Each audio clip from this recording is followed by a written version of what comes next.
Heshtja. Heshtje ngjeta për tregti, ndaj ju që pa pas. Në mos fitofsha gjë, s'kam se ç'të humbas. Kush është burr me heshtje m'bën pazar, dhe shitësi i saj qëndron mbi çdo tregtar.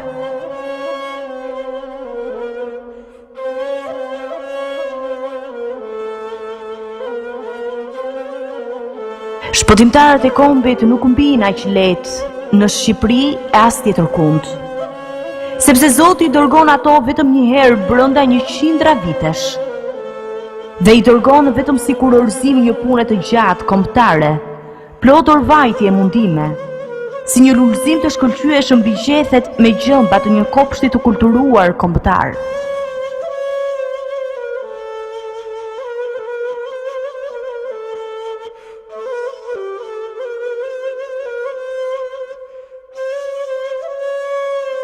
Nëse Zoti e do një njeri e thërret e ingjëllin Xhibril dhe i thot: O Xhibril, unë e dua filanin, prandaj i duaj edhe ti. Dhe e do edhe Xhibrili. Më pas Xhibrili thërret: O banorët e qiellit, Zoti e do filanin, prandaj i duajini edhe ju. Dhe banorët e qiellit e duan. Më pas dashuria ndaj tij vendoset edhe në mes e njerëzve në tokë.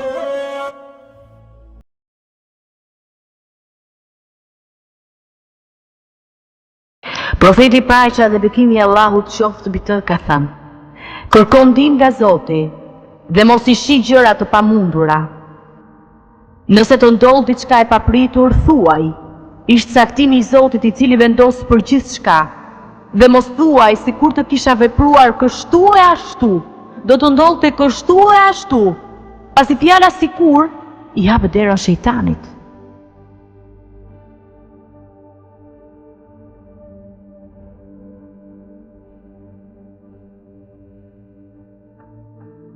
Zemra dhe trupi janë si puna e zogut dhe kafazit. Nëse vdes zogu, për çfarë duhet kafazi? Është i përgëzuar ai person i cili bie të flej pasi ka bërë një punë të mirë, dhe ndërkohë engjëjt luten për të. Vetja të mposhtë për diçka që nuk je fort i sigurt, dhe ti arrin të mposhtësh atë për diçka që je mjaft i sigurt.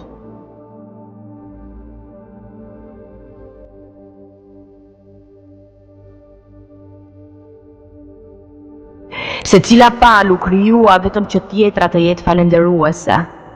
Mashkulli dhe femra nuk mund të jenë të barabartë, sepse ata janë superior në mënyrë të ndërsjellët. Ai sa mund të themi se shiu është më i mirë se toka, po aq mund të themi se mashkulli është më i mirë se femra.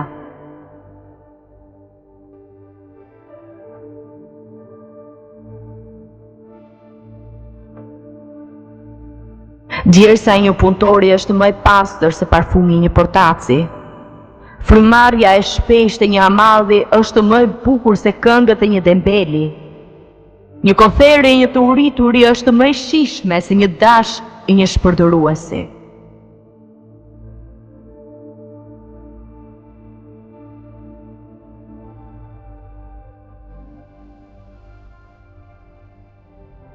Bëj me faj kohën. E fajtorët jemi ne. Koha s'ka vese. Cini jemi vetëm ne.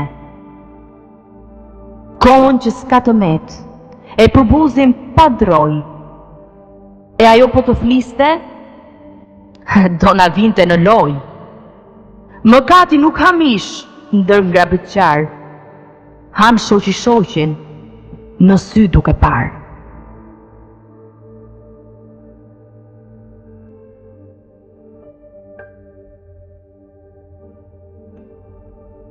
Kur lindi profeti Muhammed, paqja dhe bekimi i Allahut qoftë mbi të, të gjithë u çuditën. Nga emri që propozoi gjyshi i tij.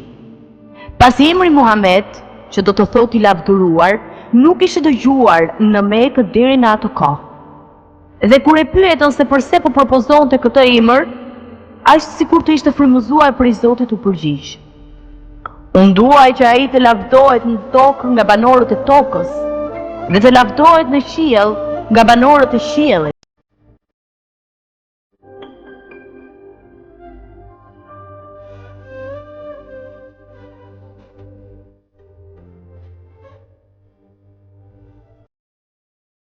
Pa besim nuk mund të ketë moral, dhe pa moral nuk mund të ketë ligje. Besimi është burimi i vetëm dhe i pagabueshëm për të ditur se ç'është më mirë dhe ç'është e keqe. Besimi është ai që largon njeriu nga egoizmi dhe tjak, e ndalon atë nga tirania dhe pasimi i pasioneve, dhe i mundson njeriu të ndjekë veprimet dhe qëllimet e larta. Besimi gjallëron ndjenjat e njeriu dhe gjallëron moralin.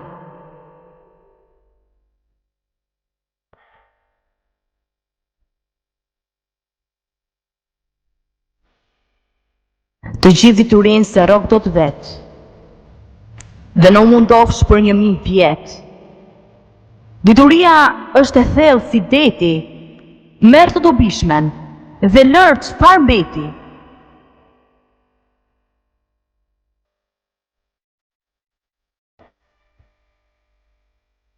Dashuria dhe mëshira janë shtyllat binjake të një martese të suksesshme. Mëshira ka fjalën e fundit.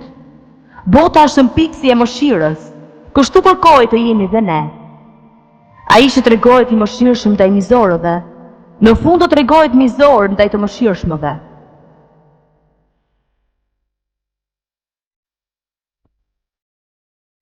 Me të vërtetë janë të shpëtuar besimtarët, të cilët janë të përullur në namazin e tyre, të cilët shmangen nga fjalët e kota, të cilët e japin zekatin, të cilët e ruajnë derin e tyre, të cilët u përmbahen amaneteve dhe detyrimeve të marra, dhe të cilët i kryen rregullisht faljet.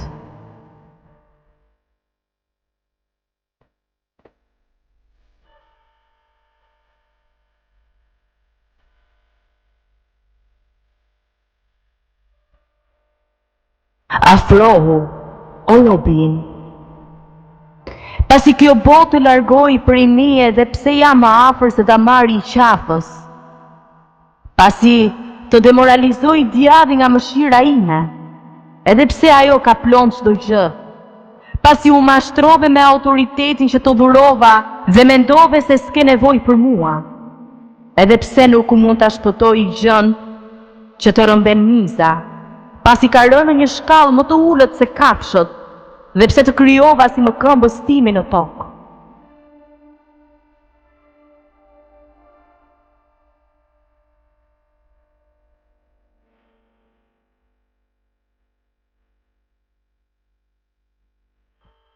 Profeti, paqja dhe bekimi i Allahut qoftë mbi të, ka thënë: Të flasësh e të tregosh mirësinë e Allahut është falënderim, dhe lënia e kësaj quhet mohim. Kush nuk falenderon për pak nuk falenderon as edhe për shumë. Kush nuk falenderon njerëzit, nuk falenderon as Allahun.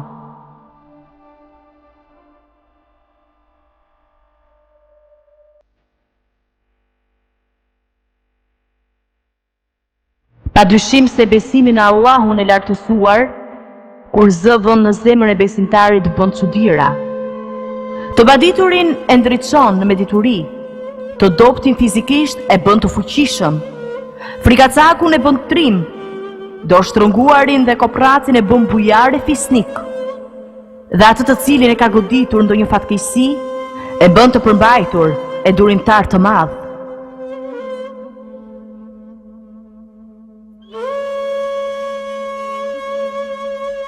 Profeti, paqja dhe bekimi i Allahut qoftë mbi të, ka thënë: Kush nuk lutet për prindërit e tij, do i paksohet risku dhe do i hiqet bereqeti.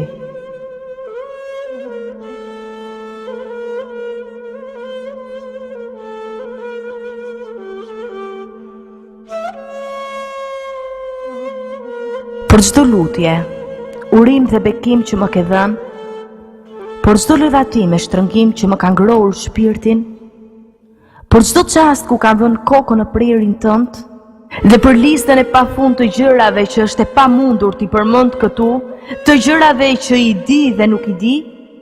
Falenderoj Zotin që je nëna ime.